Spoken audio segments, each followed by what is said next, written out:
Hi guys, welcome back to my channel, and hello if you're new here. My name is Haley. Today we're going to be chatting about the new Urban Decay Wild Greens collection. I did receive this free for review from Influencer and Urban Decay in exchange for my honest opinion. So here's the eyeshadow palette. This is what the packaging looks like. It's pretty thin, as you can see. And then these two flaps right here, they bend all the way back without you breaking the packaging. And here's the inside. Now, my thoughts on this palette are, I do like the mattes. I think they're very blendable. I think that they build up nicely and they're pigmented once you build them up.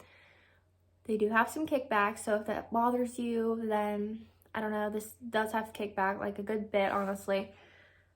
The shimmers, however, I'm not the biggest fan of. They're not very metallic and they're kind of hard to pick up.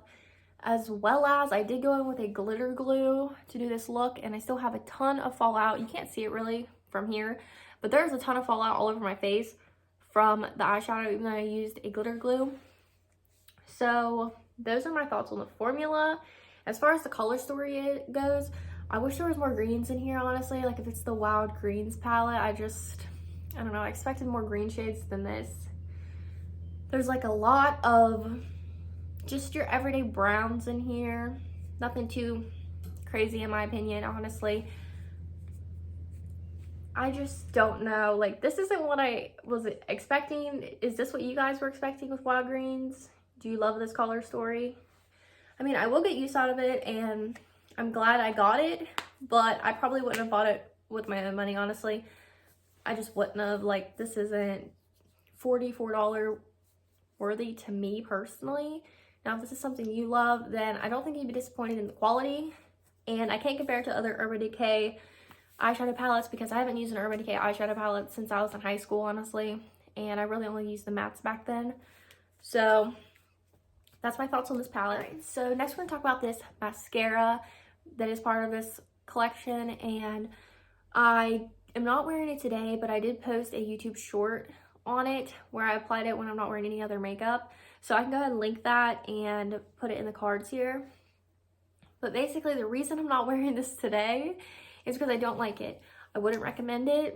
I just really wouldn't. And the reason is this flakes off so bad. I've never had a mascara flake like this one. By the end of the night, it didn't even look like I had mascara on anymore because all of it had flaked off my eyelashes.